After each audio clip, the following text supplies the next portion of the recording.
L'Iran se dit prêt à poursuivre ses frappes de missiles aussi longtemps que nécessaire, selon Abbas Araghchi, qui est le ministre des Affaires étrangères iranien. Il déclare également Je ne pense pas que la question des négociations avec les Américains reviendra à l'ordre du jour, car nous avons vécu une expérience très amère.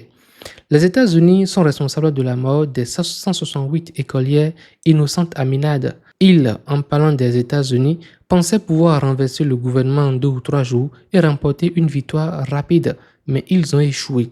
En dernière position, il dit ceci.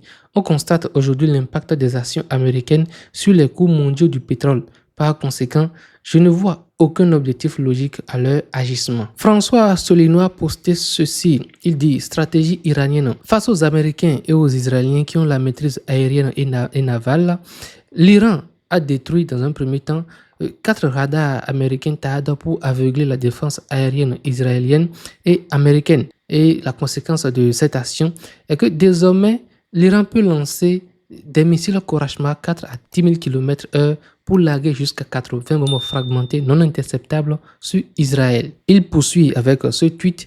Trump cherche à négocier un cessez-le-feu avec Téhéran qui refuse. Selon le chef de la TV qatari Al Jazeera à Téhéran, le négociateur de Trump, Steve Witkoff, aurait tenté de joindre les autorités iraniennes pour proposer un cessez-le-feu et se serait heurté à un refus cinglant. Sahel Brut nous sort la liste des conditions de l'Iran pour mettre fin à la guerre. Selon plusieurs informations relayées par la presse, Téhéran aurait transmis ces conditions à la Russie avec Vladimir Poutine accepté comme médiateur. Des efforts de médiation impliquant aussi la France et la Chine seraient en cours après un appel entre Donald Trump et Poutine. Voici les conditions iraniennes. Il doit y avoir des garanties internationales pour empêcher toute nouvelle attaque contre l'Iran. En deuxième position, il doit y avoir une inclusion du Liban dans tout accord, aucun cessez-le-feu sans cela. Et en troisième position, la fin des négociations directes avec les États-Unis sur le programme nucléaire avec médiation internationale possible. Europe, Russie, Chine, Oman et Égypte. Ils finissent avec cette quatrième condition. Ils exigent un maintien de la triade stratégique iranienne, c'est-à-dire un programme nucléaire civil, un programme balistique et un soutien à la résistance. Pendant ce temps, à Washington, des auditions au Congrès sont annoncées pour examiner la gestion de la guerre par l'administration Trump. Les objectifs déclarés par Benjamin Netanyahu et Trump, changement de régime à Téhéran, fin du programme nucléaire et balistique iranien, n'auraient pas été atteints.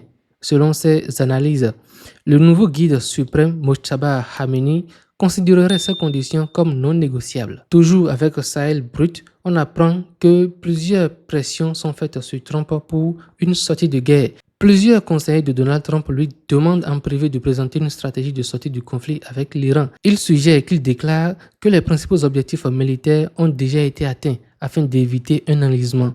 Certains l'auraient aussi averti qu'une guerre prolongée pourrait affaiblir son soutien politique, notamment à l'approche des élections de mi-mandat et dans un contexte de hausse des prix de l'essence. Selon les sondages cités, une majorité d'Américains seraient opposés à la guerre contre l'Iran, avec de fortes divisions selon les camps politiques. Scott Reiter se pose la question de savoir pourquoi le collaborateur de Trump cherche-t-il un cessez-le-feu. Et il répond à cette question-là parce que nous avons perdu la guerre et qu'ils le savent. Selon Reuters, la demande soudaine de trêve ne serait pas un geste humanitaire, mais un sauvetage stratégique.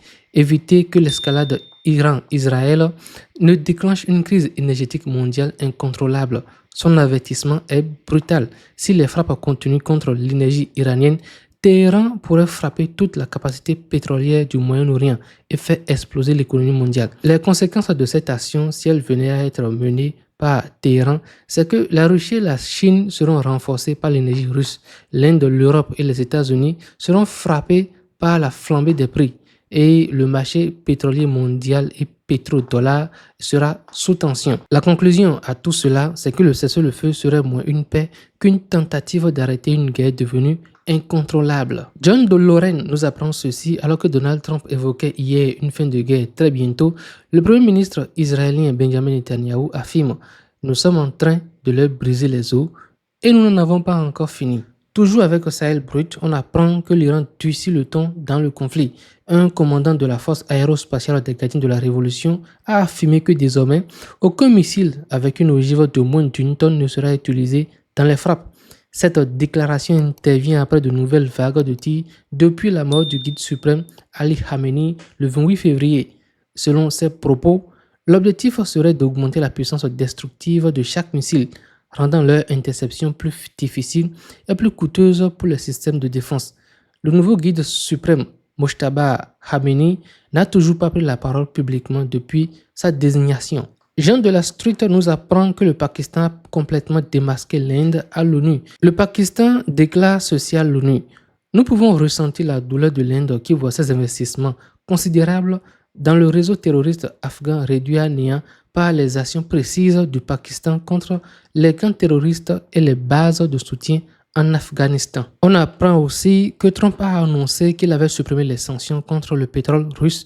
Comme d'habitude, les États-Unis sèment le chaos ici entre l'Europe et la Russie, puis se retire. Tribune populaire conclut que c'est le scam du siècle et personne ne dit rien. La Chine pourrait utiliser l'Iran comme laboratoire de campagne pour les armes américaines. Le Direct Info nous demande d'y réfléchir une seconde. Chaque missile, drone et avion de chasse américains et israéliens qui frappent l'Iran en ce moment est une occasion pour Pékin d'étudier, de démanteler et de reproduire son fonctionnement par rétro-ingénierie. La Chine observe les performances des systèmes patriotes, HIMARS et des technologies occidentales en situation de combat réel, puis intègre ces données dans ces systèmes d'IA pour en déceler les faiblesses. Ils se préparent pour Taïwan et la mer de Chine méridionale. Ils aident également l'Iran à remplacer les logiciels occidentaux par des systèmes chinois cryptés comme Beidou, leur alternative au GPS, et fournissent des renseignements sur les mouvements navals américains dans le Golfe. La Chine estime que les États-Unis sont fortement sollicités par la défense d'Israël et de l'Ukraine, ce qui épuise leurs ressources militaires et leur permet de contrer l'expansion chinoise dans le Pacifique. Si cette théorie se justifie toutefois, chaque frappe contre l'Iran constitue une donnée d'entraînement pour les plans de guerre de la Chine. On apprend aussi que l'Iran est en train de finaliser un plan visant à imposer des tasses de sécurité aux pétroliers et aux navires commerciaux circulant dans le golfe de Basora, selon une source citée par CNN. Ces frais viseraient principalement les navires appartenant à des pays alliés des États-Unis. Un journaliste a posé cette question au porte-parole du ministère iranien des Affaires étrangères. Le journaliste dit ceci: les médias israéliens prétendent que l'Iran ne dispose plus que de 128 lanceurs de missiles. Et le porte-parole du ministère iranien des Affaires étrangères lui a répondu: les coûts qu'ils encaissent maintenant sont le résultat de leurs propres erreurs de calcul.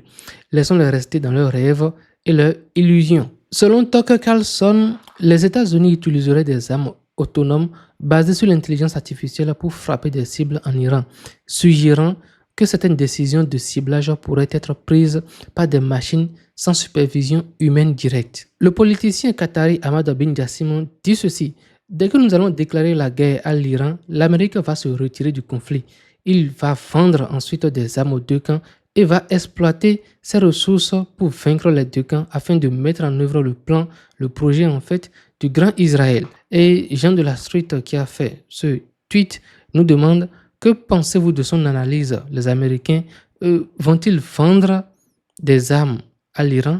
Toujours avec Jean de la Street, Donald Trump est allé trop loin et appelle maintenant Erdogan à prouver sa loyauté en assassinant conjointement le guide suprême de l'Iran. Il dit ceci: faisons-le ensemble, toi et moi. On va en finir avec ce petit Khamenei, le petit Khamenei. Pas aussi grand, très faible comparé à son père, un vrai poids plume, un raté. On va l'éliminer facilement, très facilement. Personne ne fait mieux que nous. Personne, souligne-t-il. Alors, Erdogan, parole ou acte, discours ou missile, décidez vite, car je suis prêt, toujours prêt, très prêt. Nous pouvons le faire et en grand. Allons-y. Et pour conclure cette vidéo de zapping des tweets pépites par rapport à la situation en Iran actuellement, ou concrètement au Moyen-Orient, on apprend que Trump se rendra en Chine du 31 mars au 2 avril 2026. C'est en fait sa première visite depuis 2017. L'enjeu est de taille pour, selon Moni Radar, il s'agit de préserver la fragile trêve commerciale. Les États-Unis veulent maintenir les achats chinois de soja, sorgho et produits agricoles. La Chine veut éviter de nouvelles hausses des tarifs. Les deux veulent des victoires présentables à domicile. C'est là la difficulté de ces négociations. C'était l'essentiel de l'actualité au Moyen-Orient ces dernières 24 heures. Partagez avec moi vos avis et impressions dans la section des commentaires par rapport à toutes ces informations qui viennent de passer. Et on va se dire à la prochaine pour une toute nouvelle vidéo. Mais avant de vous laisser, n'hésitez surtout pas à vous abonner à la chaîne si c'est la toute première fois que vous tombez sur l'une de nos vidéos et que ce format de vidéo-là vous plaît. C'est un nouveau format que nous sommes en train de tester sur la chaîne en complément des vidéos de discours ou d'interviews des parties les plus intéressantes que nous postons. À la prochaine pour une toute nouvelle vidéo.